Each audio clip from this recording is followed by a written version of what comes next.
ayat 6 sampai dengan ayat 8 inilah menjadi khotbah, menjadi PA kita pada hari ini.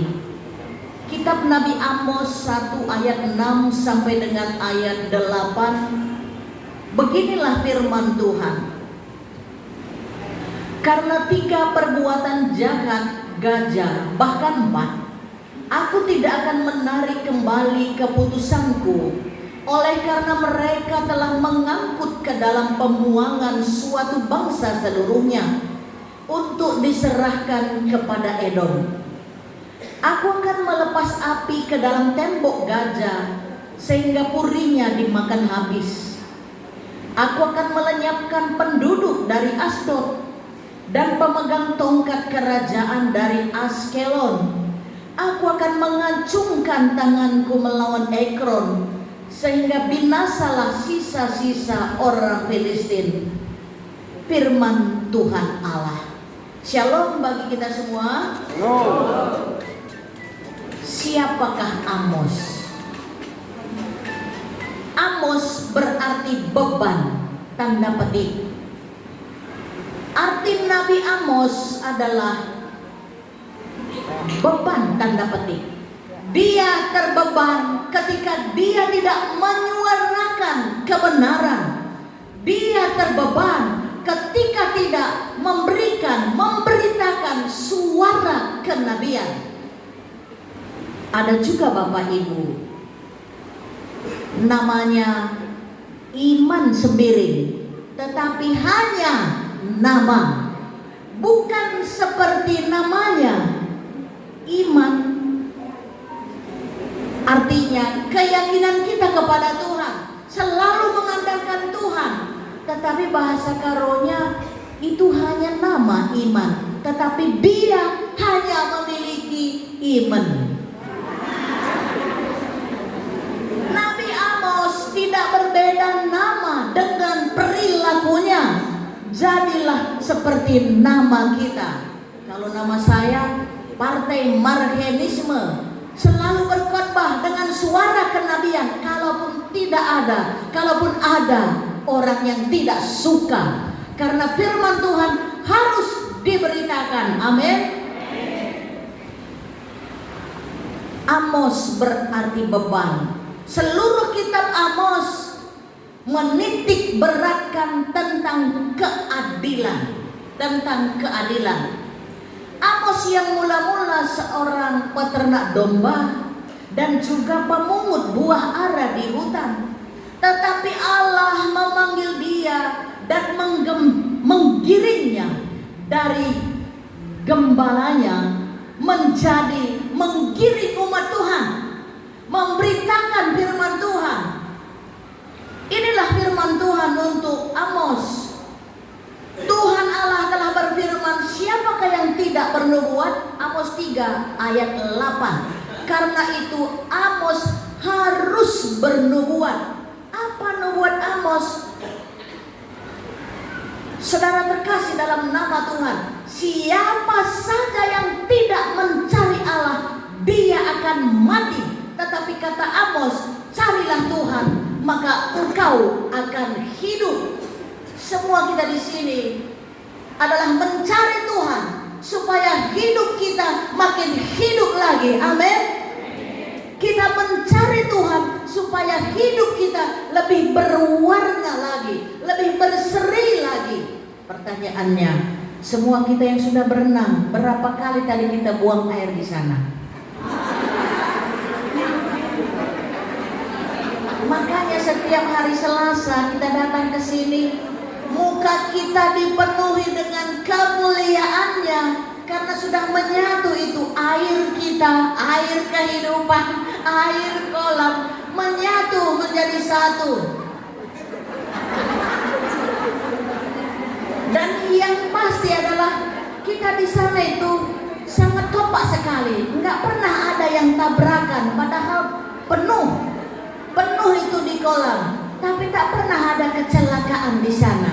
Semua punya rem masing-masing. Nah, seperti itu.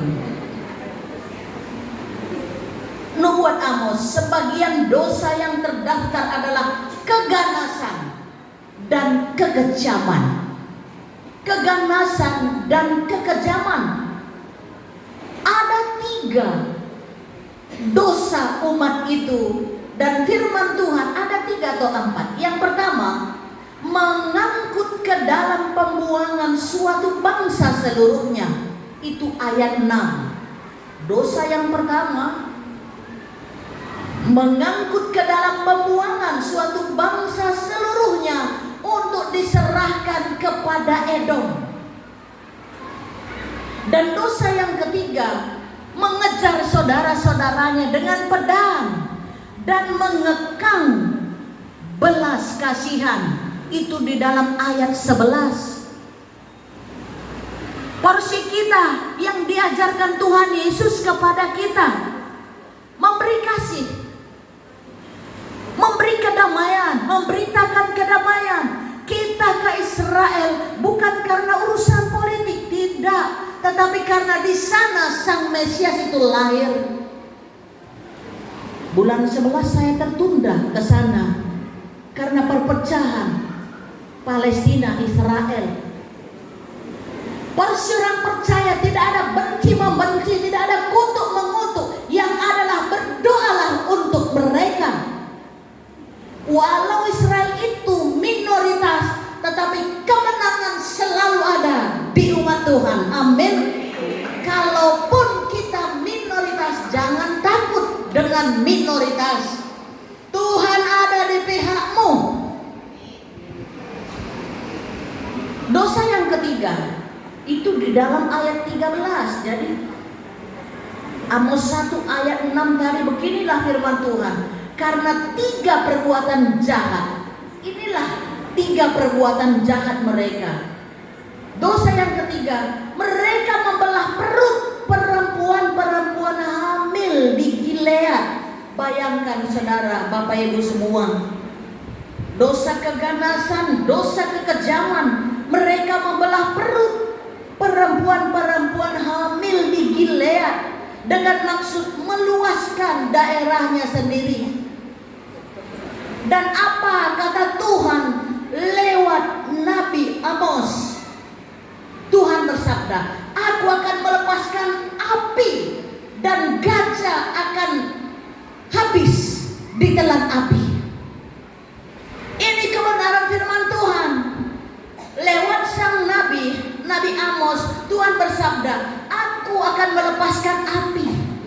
Hal ini menunjukkan kepada hukuman Allah melalui pembinasaan berapi-api yang dilaksanakan oleh pasukan penyerbu. Kota-kota besar akan dibakar habis. Allah membenci dosa penganiayaan. Allah membenci dosa penganiayaan terhadap sesama manusia, dan Dia akan menghukum keras tindakan-tindakan bengis dan tidak berperi kemanusiaan dan tanpa belas kasihan. Roma 1 ayat 18 sampai 32 itu mengingatkan kebencian Allah akan kekejaman. Maka penting sekali bagi umat Allah untuk selalu berusaha memperlakukan sesama dengan kebaikan, dengan keadilan, dengan kasih. Kita diajarkan Tuhan Yesus berdoa buat musuh.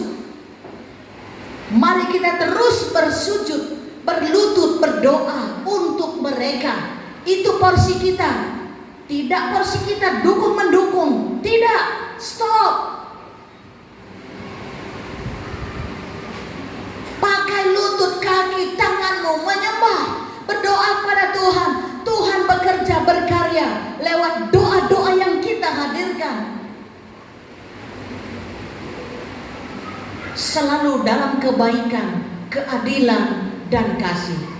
Ada juga Bapak Ibu yang namanya Adil Ginting, tetapi dia tidak adil.